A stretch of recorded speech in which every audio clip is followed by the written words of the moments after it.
ታሪኩ ሲጀምር ሙዚቃ የምትወደዋን ካሲን ያሳየናል። ቀጥሎም ራሷም ዘፋኝ እንደሆነች ያሳየናል። በአንድ መሽታ ቤትም ገንዘብ ለማግኘት ትዘፍናለች።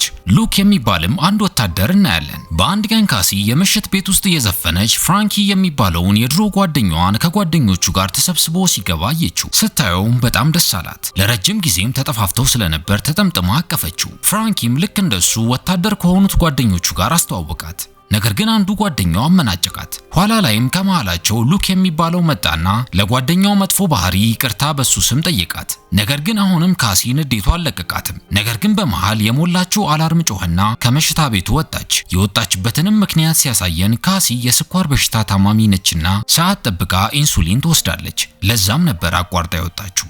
መድኃኒቷን ስለጨረሰችም ልትገዛ ወደ ፋርማሲ መጣች። ነገር ግን ሻጯ ለቀጣይ 4 ቀናቶች አልሰጥሽም አለቻት። ካሲም ካልሸጥሽልኝ አሁን እኔ ራሴ እስከሚቀጥሉት 4 ቀናቶች በህይወት አልቆይም አለቻት። በዚህ መሃል የካሲ እናት መጣችና የምትከፍለውን ገንዘብ አውጥታ ብትሰጣትም የያዘችው ገንዘብ ለመድኃኒቱ መግዣ በቂ ስላልሆነ ሳይገዙ ወደ ቤታቸው ተመለሱ። በሌላ በኩል ደግሞ ሉክ ዱብ ዱብ እያለ አንድ መኪና እየተከተለው እንደሆነ አየና ለማምለጥ በጣም ቢሮጥም በመኪናው ተያዘና ጃኖ የሚባል ልጅ ከመኪናው ወረደ። ሉክንም ያበደርኩን $15000 መልስልኝ አለው። ሉክም በቅርብ ቀን መልስልሃለሁ አለው። ጃኖም የመጨረሻ ማስጠንቀቂያ ሰጥቶት ሄደ። ጃኖ የሐሺሽ ነጋዴ ነው። ካሲ በድጋሚ ለመስፈን ወደ መሽታ ቤት መጣች።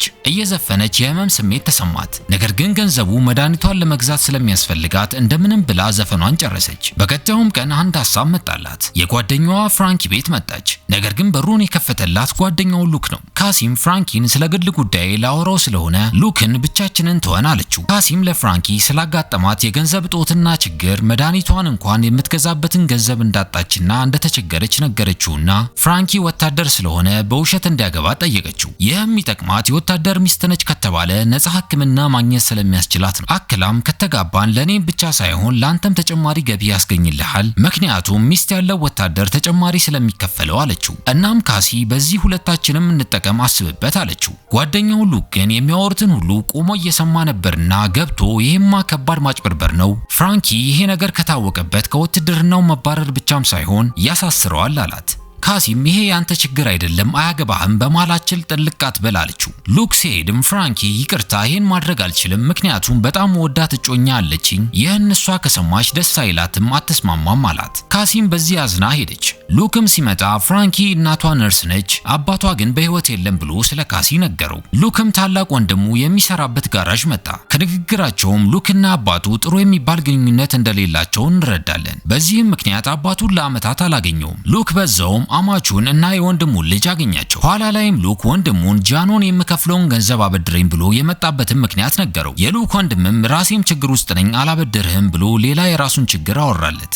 በቀጣዩም ቀን ሉክ ጃኖ ጋር ሄደና ያገኘውን $200 ሰጠው። እናም የውትድርና ስልጠናው ያለቀ ስለሆነ ስራ ሲጀምርና ሲከፈለው አምጥቶ ወዳውን እንደሚሰጠው አክሎም የውሸት ጋብቻም ሊፈጽም ስለሆነ ተጨማሪ ገንዘብ ስለሚያገኝ በፍጥነት እንደሚመልስለት ለጃኖ ቃል ገባለት። ጃኖ ግን አሁንም ቃል መግባት ብቻ ሳይሆን አምጥተህ ቶሎ ካልሰጠኸኝ እገልሃለሁ አለው። ሉክም ወደ ካሲ በቶሎ መጣና የውሸት ጋብቻ ያልሽውን ከኔ ጋር እንፈጽመው፣ አንቺም ችግር ውስጥ ስላለሽ ገንዘቡ እኔ እንደሚያስፈልገኝ ያህል አንቺም ያስፈልግሻል አውቃለሁ አላት።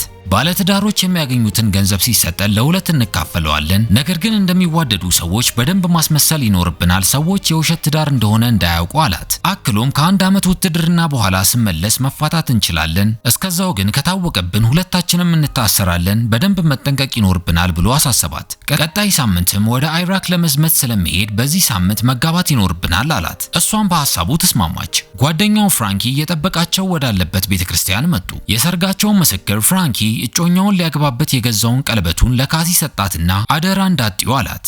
ከዛም ቤተክርስቲያኑ ውስጥ ያሉት ሰዎች ፊት ተጋቡ። በቀጣይም ሌሎች የሉክ ወታደር ጓደኞቹ በተሰበሰቡበት ፕሮግራም አዘጋጁና ፈታ እያሉ ካሲ ከአንድ የሉክ ጓደኛ ጋር መጨቃጨቅ ጀመረች። መንስኤውም ወታደሩ አረቦችን እየለቃቀምን እናጠፋለን ሲል ነበር። ወደ ሌላ ጥልም ሳያመሩ እና ጓደኞቹም ሳይጠረጥሯት ሉክ ይዟት ሄደ። ምሽት ላይም ወደ ቤታቸው ሲገቡ ሉክ የመጀመሪያው ስለሆነ ወደ ኢራቅ መሄድ እናም የውሸት ትዳር መፈጸሙን ፍርሃት እየተሰማው እንደሆነ ነገራት። ካሲም አበረታታችውና በዛው አብረው አደሩ። በቀጣዩ ቀን ጠዋትም ሉክ ካሲን በጠዋት ቀሰቀሳትና እንደ ትክክለኛ ሚስት ወደሚሄድበት ጦርነት ሸኝኝ፣ ገና አሁን ስለሆነ የተጋባ ነው፣ ካልሸኘሽኝ ሰዎች ሊጠረጥሩን ይችላሉ አላት። ወደ ኤርፖርትም ልሸኘው አብረው መጣች። ብዙ ቤተሰቦች ሲሸኛኙ ልጃቸውን፣ ሚስቶቻቸውን ሲሰናብቱ አየች። ሁሉም አዝነዋል። አንዳንዶቹ እንዳውም እያለቀሱ ነው። ሉክም አቀፋትና ጦርነቱ መሃል የሆነ መጥፎ ነገር ከገጠመኝ ሚስቴ እንደሆኝ ስለሚያስቡ ላንቺ ነው የሚደውሉልሽ እና ይሄ የወንድሜ ስልክ ቁጥርና አድራሻ ነው፣ ሄደሽ ንገሪልኝ፣ ለአባቴ ግን ምንም ነገር እንዳትነግሪው፣ እናም ስትደውይልኝ ደግሞ እንደ ትክክለኛ ሚስት አናግሪኝ አላት። እናም ተሰናበታትና ሄደ። ካሲ አሁን ወደ ቀድሞ ህይወቷ ተመለሰች። ሉክም ውትድርናው ላይ ነው። ቢሆንም ግን አሁንም ድረስ በስልክ ያወራሉ። ካሲ አሁን ደህና እንደሆነች ሕክምናዋም ጥሩ እየሄደላት እንደሆነም አዲስ ዘፈን ለማውጣትም እንዳቀደች ነገረችው። ሉክም ሙሉ ቤተሰቡ በውትድርና ውስጥ ያለፈ እንደሆነና እሱ ብቻ ሱስ ውስጥ ገብቶ ከአባቱ ጋርና ከቤተሰቦቹ ጋር እንደተራራቀ፣ ነገር ግን አሁን በውትድርናው ቤተሰቦቹን እንደሚያኮራቸው ነገራት። በአንድ ቀን ሉክ ከጓደኞቹ ጋር ተሰባስቦ ባለበት ካሲ ደወለችለትና ዘፈኗ እንደተቀናበረ ነገረችው። አጠገቡ ያሉትም የሉክም ጓደኞች ሚስትህን ማትስፈንልን ብለው እሷንም አሳፈሯት። ካሲም ዘፈኑ ትንሽ የሚቀረው ነገር አለ፣ እሱ ሲያልቅ ዘፍንላችኋለሁ አለቻቸው። ዘፈኑንም ከአቀናባሪዎቿ ጋር ማዘጋጀቷን ቀጠለች። በቀጣዩ ሳምንት ላይም ለሉክ ስትደውልለት ሁሉም ተረብሸዋል። ምክንያቱንም ስትጠይቀው አንዱ አብሯቸው ያለ ወታደር የሞት አፋፍ ላይ ደርሶ ለትንሽ እንደተረፈና ያሉበት ቦታ አደገኛ እየሆነ እንደመጣ በሱ እንደተረበሹ ነገራት። ካሲም ለነሱ የሰራችላቸውን ዘፈን ዘፈነችላቸው።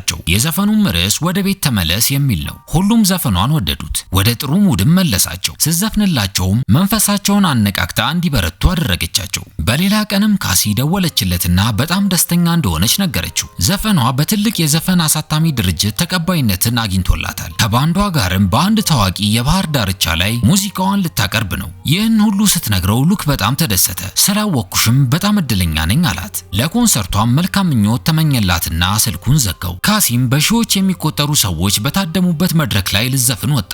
ስትወጣም አድናቂዎቿ ሞቅ ባለ ሁኔታ ተቀበሏት። ኮንሰርቷም ሲያልቅ ለሉክ ስለ ኮንሰርቱ ልነግረው ደወለችለት። ነገር ግን ስልኩ አይሰራም። ስለዚህም የድምጽ መልእክት አስቀመጠችለት። ሌሎች ዘፈኖችንም መስራቷን ቀጠለች። የተለያዩ ኮንሰርቶች ላይም መሳተፍ ጀመረች። ነገር ግን በአንድ ቀን ምሽት የሉክ የቅርብ አለቃ ደወለላትና ሉክ በጣም በኃይለኛው ጉዳት እንደደረሰበት ነገራት። አክሎም በቀጣዮቹ 2 ቀናቶች ውስጥ ወደ ቤቱ ተመልሶ እንደሚላክ ነገራት።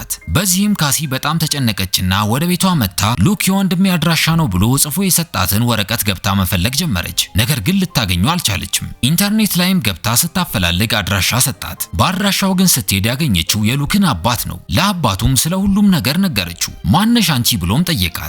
እሷም የልጅህ ሚስት ነኝ አለችው። በዚህም በጣም ደነገጠ። የሉክም መላው ቤተሰቡም ተሰባስበው ሊጠይቁት ወደ ተኛበት ሆስፒታል መጡ። ሉክም አባቱን ሲያየው በጣም ደነገጠ።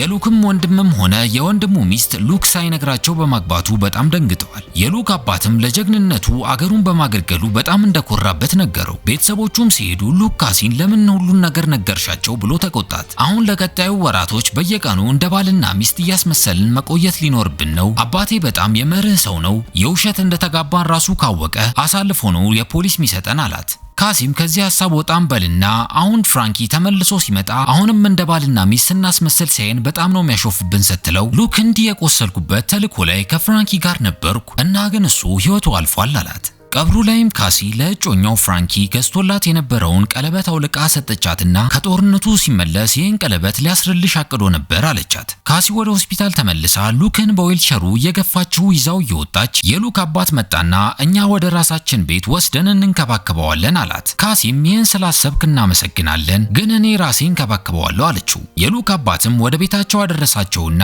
በሳምንት 2 ጊዜ እየመጣ እንደሚጠይቀውና ጥሩ ሕክምና ልጁ እንዲያገኝ እንደሚረዳው ነግሯቸው ሄደ። ካሲ ግን በአባቱ ሐሳብ ብዙም አልተደሰተችም። ምክንያቱም በተመላለሰ ቁጥር የበለጠ ጠንቃቃ መሆን ሊኖርባት ነው። በቃሉ መሰረትም አባትየው ሲመጣ ካሲ ቤታቸውን ልክ እንደ ባለ ትዳር ቤት ፎቶአቸውን ደርድራ ጠበቀችው። የሉክ አባትና ወንድሙም እግሩን እንዲያፍታታ ይዘውት ወጡ። በጊዜ ሂደትም እየተሻለው መጣ። ካሲም ወደ ዘፈን ስራዋ ተመለሰች። በአንድ ቀንም ለሉክ አራጣ ያበደረው ጃኖ ደወለለትና ገንዘቤን ቶሎ ማመልስልኝ ከሆነ ከካሲ ጋር ስለመሰረትከው የውሸት ጋብቻ ለሁሉም ሰው ነው የምናገርብህ አለው። በዚህ መሃል ደግሞ ካሲ በቶሎ እያንቀሳቀሰ እንዲያሽለው ውሻ ገዝታ ለሉክ ሰጠችው። ካሲና ሉክ ከጊዜ ወደ ጊዜ በጣም እየተቀራረቡ ነው። በአንድ ቀንም ካሲ ሉክን ገብተህ ሻወር ውሰድ አለችው። ሉክም ለዛን ያህል ጊዜ መቆም አልችልም አላት። እሷም ገንዳውን ተጠቀምጠህ ታጠብ አለችው። ነገር ግን እንደዛ በዛ መታጠብ ራሱ ከበደው እና ራሷ ካሲ እንዲታጠብ ረዳችው። የሁለቱ ግንኙነትም በየቀኑ እየጨመረ ነው። የሉክ ቤተሰቦችም ጋር ምሳ ተጋብዘው አብረው መጡ። የሉክ ማገገምና የቤተሰቦቹ ሁኔታም ካሲን አዲስ ዘፈን እንድጽፍ መነሻ ሐሳብ ሆናት። በአንድ ቀን ምሽትም ጃኖ ገንዘቡን ሊወስድ የካሲ እናት ቤት ሰብሮ ገባ። እናም ለሉክ ደውሎ ሲያስፈራራው ካሲ ስትሰማ በድንጋጤ የስኳር መጠኗ ወርዶ ወደቀች። ሉክም መጥቶ እንድታገግም ረዳት። በማግስቱም ሉክ ጃኖ ጋር መጣና መታው። ገንዘቡንም ሰጠውና ከቤተሰቦቼ ራቅ ብሎ አስጠነቀቀው። ነገር ግን ጃኖ ቀድሞ ለካሲ እናት ስለ ሉክ የድሮ ማንነት ነግሯት ነበር። ካሲም ንገረኝ ብላ ስጮህበት በፊት የአባቱን መኪና ለመሸጥ ሰርቆ ይዞ ወጥቶ በመሃል ግን እንዳጋጨውና ለአባቱ ለመክፈል ገንዘቡን ከጃኖ እንደተበደረ ነገራት። ካሲም በቃ እንፋታ፣ በነገውም ቀን ቤቴን ለቀህ ውጣ አለችው። ምሽትም ላይ ሉክ እንደለመደው ዱብ ዱብ ብሎ ሲመለስ በወታደራዊ ፖሊሶች ተያዘ። ስለ ውሸት ጋብቻው ጃኖ ጠቁሞበት ነበር የተያዘው። ወደ ፍርድ ቤትም ሉክ ቀረበ። ሲቀርብም የውሸት ጋብቻ ወታደራዊ ስርዓት ላይ የሚያመጣውን ቅጣት ካሲ ስለማታቅ ነው የገባችበት፣ ሙሉ ኃላፊነቱን እኔ ወስዳለሁ አለ። ሉክም ለ6 ወር እንዲታሰርና ከውትድርናውም በመጥፎ ስነ ምግባሩ ምክንያት እንዲባረር ተደረገ። ወደ እስር ቤትም ከመላኩ በፊት ካሲ ቀርባው እንደምትወደው ነገረችው። ሉክም ቀለበቱን አውጥቶ ሰጣትና አሁን ግን የእውነት ነው አላት። ከ6 ወር በኋላም ሲፈታ ሁለቱ በድጋሚ ተጋብተው በደስታ መኖር ጀመሩ። ለቻናላችን አዲስ ከሆኑ ሰብስክራይብ ማድረግ እንዳይረሱ።